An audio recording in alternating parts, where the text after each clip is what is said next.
sim, é responsável, de alguma forma você tá instigando a violência também, porque, cara, imagina um torcedor, tá na casa dele, pô, eu quero que meu clube ganhe, vença, não sei o quê. Como é que é? Tem jogador lá dentro que não quer, cara. Ele tá desrespeitando a minha paixão. Ele quer que o time perca. Como é que é essa parada? Queira ou não, você tá passando uma mensagem totalmente irresponsável pro torcedor, instigando a violência. Do cara querer ir lá na porta do centro de treinamento, de repente, bater no jogador ou quebrar todos os carros, porque não é possível. Quando se começa a passar de um limite de atacar a pessoa e o caráter, eu não acredito naquilo, tá? De, uma mentira contada 10 vezes vira verdade. Eu não acredito nisso. Só que quando começa repetidamente a atacar a pessoa de matérias do tipo, panela, tá fazendo grupo pra derrubar treinador, ele muda horário de treino, não treina, não faz nada, não deixa o treinador implementar a nova metodologia, porque tá falando de caráter, tá falando, peraí, aí eu saio, aí minha esposa sai, aí meu filho sai, começa a ouvir graças, né? Pô, mas também, não sei o quê. Ele tem um informante. O informante dele passa meia verdade, porque ele não tá ali pra... Se ele transparecesse 100% da realidade, ele jamais teria escrito aquilo, porque eu nunca fiz isso e nunca vou fazer. Fala, nação rubro-negra, Diego tá aí, desabafou sobre o caso ali com o Vini Casagrande. E no vídeo de hoje a gente vai falar sobre o mercado da bola. Renier pode estar voltando e o Gilberto já falou que não quer mais jogar na lateral direita do Benfica. Então pode ser ali uma oportunidade de mercado dupla. E na Copa do Brasil metemos 8-2. Fizemos barba, cabelo e bigode. Em relação ao Atlético Mineiro, vamos destrinchar essa dívida aí de 2 bilhões de reais, de mais de 2 bilhões de reais do Atlético Mineiro e também fazer um alerta, né, em relação ao Corinthians, que pode ficar 3 temporadas sem poder contratar por causa de dívidas também. Então, que sirva de alerta para o time do Flamengo, para que nunca mais a gente volte para aqueles tempos ali sombrios na parte financeira. Sobre o Maracanã, realmente perdeu o Playboy. A justiça tirou a liminar ali que o Vasco estava pedindo para não poder ali o Flamengo e o Fluminense continuarem gerindo o estádio do Maracanã, e agora eles começaram a chorar, bateram o pé e falaram que querem jogar 17 jogos esse ano no estádio do Maracanã. É uma loucura total, é um total descaso com o gramado, né? Mas não sai do bolso deles. E o Flamengo saiu uma pesquisa que é o time mais odiado do Brasil. É o que eu falo, quanto mais batem, mais a gente cresce. Essas e outras vocês encontram agora na Flagelo TV, mas antes disso, se gostarem do vídeo, deixe seu like, se inscreva no canal. E vamos para as notícias, que é o que interessa. Incrível! Incrível! Nada é impossível! Isso aqui é Flamengo! E falando agora sobre mercado da bola, quem não gostaria de ter o Renier de volta? Eu particularmente gostaria e muito, ainda mais numa posição que a gente é carente, naquele meia armador.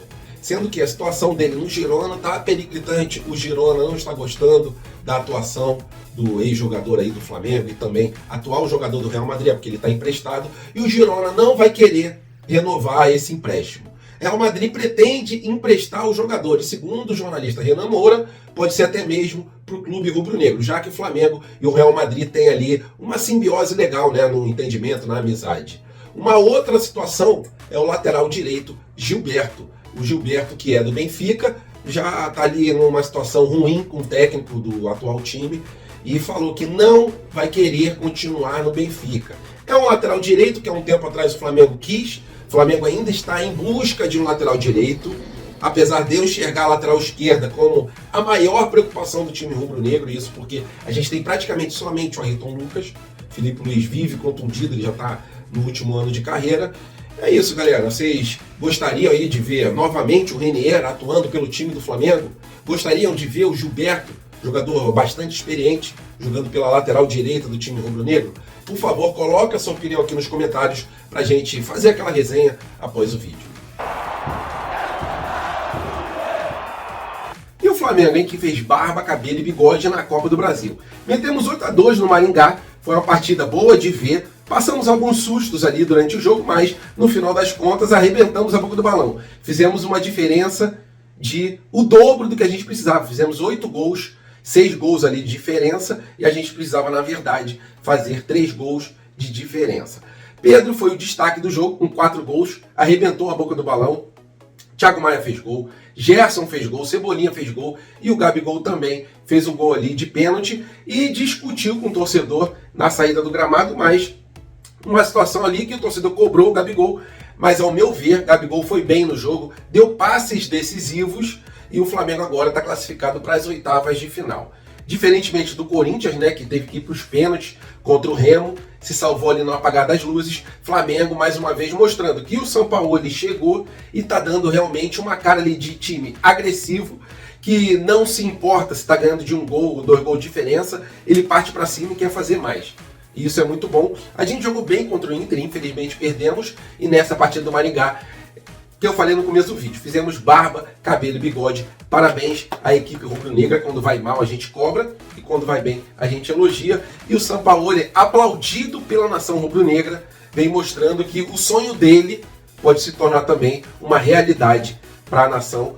E é isso, partir para cima deles. A nação rubro-negra fez uma festa incrível no Maracanã e agora estamos classificados para a 8ª de final da Copa do Brasil. Para você, o Gerson foi o melhor em campo ou o Pedro aí merece aí os méritos por 4 gols feitos nessa partida? Aquilo que minha avó sempre dizia, o bolo só cresce quando a gente bate no bolo. Eu faço ali uma analogia, né? O Flamengo, quanto mais batem, mais o Flamengo cresce. E isso eu estou dizendo por quê? Saiu uma pesquisa onde apontou o time do Flamengo como o time mais odiado do Brasil. E depois vem o Corinthians. Por que será, né? E também botaram ali o Palmeiras como o time mais admirado do Brasil, Palmeiras e Fluminense. E tem uma tendência a isso. É lógico que é por causa do time do Flamengo. O Flamengo realmente move o futebol brasileiro. Isso por quê? É o time mais odiado. Se é o time mais odiado, dá audiência da própria torcida e também dá audiência das outras torcidas.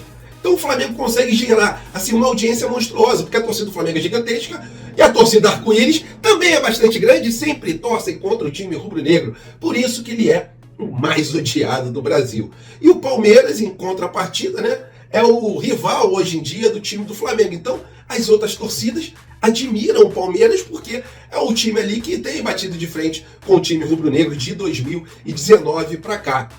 E aí fica uma situação engraçada e, mais uma vez, para mostrar para vocês o porquê que a gente consegue fechar patrocínios gigantescos. O manto do Flamengo somente com patrocinadores gera mais de 160 milhões de reais. Então, por que isso acontece? Porque é o mais odiado e o mais amado ao mesmo tempo. Então, galera, é isso. E a torcida do Flamengo nem liga, cara. Ah, eles odeiam o Flamengo, os 3 times aqui do Rio de Janeiro odeiam o Flamengo, entre outros times do Brasil. Pra vocês terem uma ideia, o time que mais a torcida do Flamengo admira, né, entre aspas, sempre que a gente bota, que ali tem uma admiração, é o Palmeiras, cara. Pra você ver como que todo mundo quer ser rival da gente, e a gente não tá nem ligando se os outros odeiam, se os outros amam, porque a gente tem uma torcida que vale por quase todas as torcidas aqui do Brasil. Gostei pra caramba dessa pesquisa e gostei realmente que o Flamengo é o mais odiado. Quanto mais odiado, quanto mais bate na gente, mais a gente cresce. Agora uma bem curtinha aqui, voltando a falar sobre a dívida gigantesca do Atlético Mineiro. O Globo confirmou que a dívida passa de 2 bilhões de reais. E isso porque eles montaram um time e por causa do endividamento, da montagem desse time, os juros vão correndo. E por mês, o Atlético Mineiro gasta em torno de 17 milhões de reais somente de juros da dívida. Isso já paga praticamente a folha salarial do time. Então eles praticamente estão pagando 2 folhas salariais. A dívida subiu e muito. E também por causa do estádio deles. Então, juntando a dívida que eles têm, junto com a dívida do estádio, dá mais de 2 bilhões de reais. E por que eu trago novamente esse assunto? Para servir de alerta para o time do Flamengo.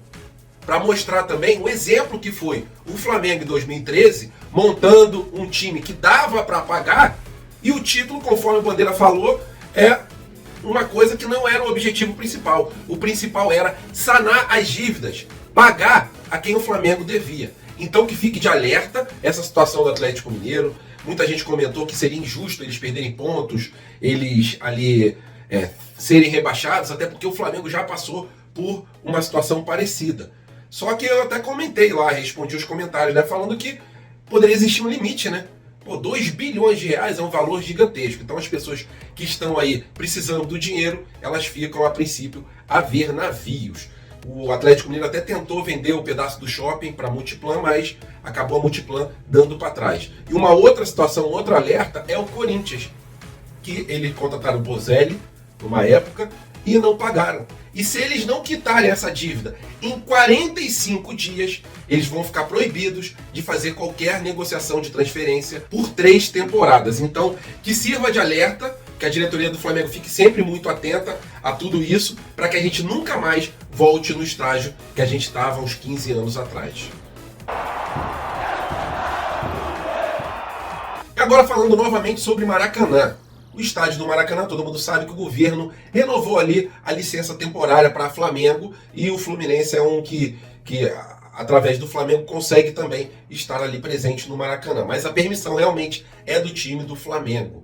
E aí corria o risco, né, da justiça ela tirar o Flamengo e o Fluminense do Maracanã, porque o Vasco tinha entrado com uma liminar. E a justiça ela definiu que o Flamengo e o Fluminense, que bancaram o Maracanã na época da pandemia, o Flamengo e o Fluminense que fazem a gerência do Maracanã, que gastam dinheiro tremendo por mês para fazer a manutenção do mesmo, que eles sim têm direito de ter essa renovação mais uma vez. E aí o Vasco ficou pé da vida, começou a bater o pé, fez chilique, foi no Sport TV e falou que pretende mandar 16 jogos esse ano, além de Vasco e Santos, no estádio Mário Filho. É o que o presidente do Fluminense falou, Mário Bittencourt, né? Os caras querem vir só para tumultuar. E, na minha opinião, a intenção maior da W Torre, que é ali parceira do Vasco nessa tentativa de gerir o Maracanã, o objetivo maior, é lógico, é lucrar com eventos, com show. Aí o Vasco falou que a culpa não é dele, do gramado, mas sabendo ali, tendo um laudo da empresa que cuida do gramado do estádio Mário Filho, sabendo que não poderia jogar com 24 horas de diferença, e o Vasco entra na justiça e joga, a própria empresa que gere o gramado do Maracanã, que faz ali a manutenção, ela falou, não tem condições, se jogar vai estragar, vai destruir o gramado. E aí o Vasco foi e fez ali valer a justiça, né, porque ele entrou na justiça, a justiça deu aval e eles foram lá e jogaram. E aí fica numa situação complicada, né? O Vasco parece que está tendo São Januário esse ano de 2023 somente para jogos bem pequenos e, para implicar, quer tentar mandar mais 16 jogos e aí provavelmente eles entrem na justiça, porque eles já falaram que querem jogar, né? Vasco e Santos querem jogar lá com menos de 24 horas de diferença, porque, se eu não me engano, o Fluminense vai jogar um dia antes ou um dia depois, se eu não me engano, um dia antes. Então fica bem complicada essa situação. O Vasco, mais uma vez, perdeu e perdeu mesmo na justiça, e o Flamengo é o atual mandante do estádio ali, o atual gestor do estádio do Maracanã. E aí o Fluminense entra como parceiro. Complicado isso, vamos ver o que a justiça vai decidir. Eu acredito que a justiça não fique dando ganho de causa toda hora para o Vasco, vamos aguardar. E tá na mão mesmo dos juízes, né? Os juízes ali, os magistrados, para poderem decidir se o Vasco continua jogando no Maracanã quando for assim, do seu interesse, ou se isso aí é uma injustiça até mesmo com o Flamengo e o Fluminense, que pagam a manutenção e fazem ali um cuidado bem grande com o gramado do estádio Mário Filho.